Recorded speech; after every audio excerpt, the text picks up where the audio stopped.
जैसा कि आपको पता होगा, जिन घरों की छत कंक्रीट से बनी हुई होती है वहां पर गर्मी महसूस होती है। तो जरा ये सोच के देखिए, जिन घरों की छत टीन शेड से बनी हुई होगी उनमें कितनी गर्मी महसूस होती होगी। क्योंकि धूप की वजह से जो मेटल है वो जल्दी गर्म हो जाता है और गर्मी को रूम के अंदर ट्रांसफर करता है। इस वजह से आपको रूम के अंदर बहुत ही गर्मी महसूस होती है। तो आज का ये जो वीडियो है, यहाँ पर हम ऐसे कुछ इंपॉर्टेंट पॉइंट्स देखेंगे जिनकी मदद से आपका जो टीन रूफ से बना हुआ घर है उसका टेम्परेचर कम करने में आपको जरूर मदद मिलेगी। अब ये जो मेटल शीट से बने हुए रूफ होते हैं न सिर्फ आपके घरों की छत के लिए इस्तेमाल किए जाते हैं, बल्कि शॉप्स हुए, गोडाउन हुए या फिर स्कूल बिल्डिंग हुई, ऐसी जगह पर भी मेटल शीट का इस्तेमाल किया जाता है रूफिंग के लिए। तो यहाँ पर आपके लिए पहला ऑप्शन आ जाता है जो कि है फॉल सीलिंग के रिलेटेड। अगर आप चाहते हो आपकी छत दिखने में खूबसूरत दिखाई दे और टेम्परेचर भी कम हो, तो इसके लिए आप जो है फॉल सीलिंग की तरफ भी जा सकते हो। यहाँ पर आपके सामने बहुत सारे ऑप्शन होते हैं, जैसे कि POP fall ceiling, gypsum board fall ceiling, wooden fall ceiling, PVC fall ceiling, metal fall ceiling. इस तरह के फॉल सीलिंग में आपके सामने बहुत सारे ऑप्शन होते हैं। इनमें से किसी एक का चुनाव आप कर सकते हो। अब ये जो सभी फॉल सीलिंग है, इनमें से मेरा रिकमेंडेशन आपको ये रहेगा कि आप जिप्सम बोर्ड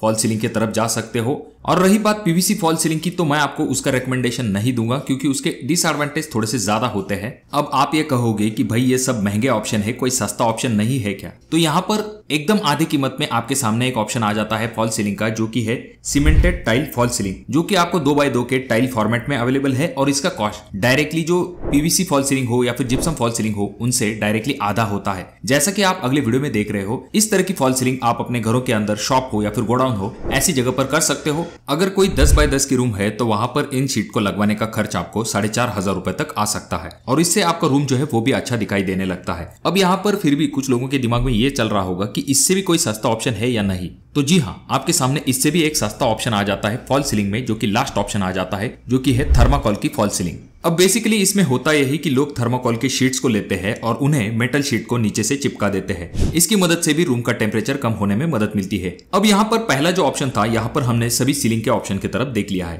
तो अब हम बात करते हैं रूफिंग शीट्स के बारे में। तो ये जो रूफिंग शीट्स होते हैं, इनमें कुछ ऐसे ऑप्शन होते हैं जिनकी वजह से आपको घर के अंदर गर्मी महसूस नहीं होती है। जैसे कि सबसे पहले जो एस्बेस्टॉस शीट होते हैं, जिन्हें की सीमेंट शीट भी कहा जाता है, इनका अगर आप रूफिंग के लिए इस्तेमाल करोगे तो रेगुलर मेटल शीट की तुलना में इनके अंदर आपको गर्मी ज्यादा महसूस नहीं होती है। अब यहाँ पर रूफिंग शीट में दूसरा टाइप आ जाता है, जो कि है पफ पैनल। ये जो रूफिंग शीट होते हैं, ये पॉलीयूरेथीन फोम से बनाए जाते हैं। ये बहुत ही अच्छे थर्मल इंसुलेटर होते हैं। इनकी वजह से आपको घर के अंदर ज्यादा गर्मी महसूस नहीं होती है। हालांकि रेगुलर जो मेटल शीट्स होते हैं, इनकी तुलना में इसका कॉस्ट थोड़ा सा ज्यादा होता है। और सबसे आखिर में आते हैं प्लास्टिक रूफिंग शीट। और ये जो प्लास्टिक रूफिंग शीट है, इनके भी बहुत सारे टाइप्स होते हैं। तो ये भी एक ऑप्शन आपके सामने होता है। और अगर आप अपने छत के लिए मेटल रूफिंग शीट का इस्तेमाल करने वाले हो, तो यहाँ पर आपको ये जरूर ध्यान में रखना चाहिए कि अगर आप कोटेड रूफिंग शीट लेने वाले हो मेटल में, तो यहाँ पर आपको व्हाइट कलर का हमेशा चुनाव करना चाहिए, क्योंकि व्हाइट कलर जो होता है वो धूप को अच्छे से रिफ्लेक्ट कर देता है और इसकी वजह से आपको घर के अंदर ज्यादा गर्मी महसूस नहीं होती है। तो इस वजह से जब भी आप कोटेड शीट्स ले तो वहां पर आपको व्हाइट कलर जरूर लेना चाहिए। अगर आपने छत के लिए ऑलरेडी मेटल रूफ लगवा लिया है पर उसका कलर व्हाइट नहीं है, तो आपके सामने रिफ्लेक्टिव पेंट एक अच्छा ऑप्शन आ जाता है। ये जो रिफ्लेक्टिव पेंट होते हैं, इनकी मदद से आपका जो रूफिंग शीट है उसके ऊपर आप एक व्हाइट कोट कर देते हो। और जैसे कि मैंने आपको पहले भी कहा है कि व्हाइट कलर धूप को अच्छे से रिफ्लेक्ट कर देगा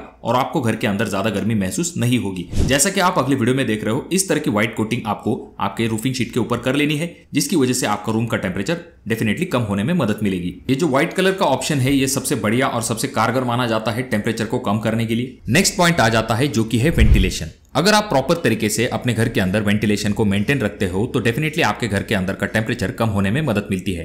तो इसके लिए कुछ सिंपल चीजें आपको करनी चाहिए, जैसे कि आपकी जो खिड़कियां हैं उनमें से हवा का बहाव सही से होना चाहिए। जब आपके घर के अंदर का टेम्परेचर बढ़ जाता है तो उन खिड़कियों में से ये गर्म हवा जो है वो बाहर की तरफ जा सकती है। यहाँ पर और एक चीज आप कर सकते हो जिसकी मदद से टेम्परेचर कम होने में मदद मिलेगी, वो होता है एग्जॉस्ट फैन। ये जो एग्जॉस्ट फैन है, ये अंदरूनी गर्म हवा को बाहर ढकेलने में मदद करता है। और यहाँ पर आप सीलिंग फैन के बजाय टेबल फैन का इस्तेमाल करेंगे या फिर वॉल माउंटेड फैन का इस्तेमाल करेंगे तो ये आपके लिए ज्यादा बेनिफिशियल होगा। ये जो मेटल रूफिंग शीट होते हैं, यहाँ पर होता यह है कि जो छत की गर्म हवा है उसे फैन जो है वो नीचे की तरफ ढकेलते हैं, जिससे कि और भी गर्मी महसूस होती है। तो इसके बजाय वॉल माउंटेड फैन अगर आप इस्तेमाल करोगे तो इससे आपको ज्यादा बेनिफिट मिल सकता है। और अगर आपके घर के आसपास कुछ पेड़ पौधे हैं जिनकी छाव आपके रूफिंग शीट के ऊपर आ जाती है, तो ऐसे वक्त में आपको गर्मी से राहत मिल सकती है। और कुछ ऐसे भी उपाय होते हैं जिनमें कि लोग अपने छत के ऊपर ग्रीन शेड नेट लगा देते हैं, या फिर कुछ लोग जो है अपने छत के ऊपर नारियल के जो पत्ते गत्ते होते हैं उन्हें बिछा देते हैं। तो ये कुछ पॉइंट है जिनकी मदद से आप अपने घर का टेम्परेचर कम कर सकते हो। अगर आपके पास कोई ऐसी आइडिया है जिनकी मदद से आप अपने घर का टेम्परेचर कम करते हो तो कमेंट बॉक्स में कमेंट जरूर कीजिए। वीडियो अच्छा लगा हो तो जरूर इसे लाइक कर दीजिए। चैनल पे अगर आप लोग नए आए हो तो चैनल को जरूर सब्सक्राइब कर दीजिए और इन तीनों वीडियो में से कोई एक वीडियो आपके जरूर काम में आ सकता है।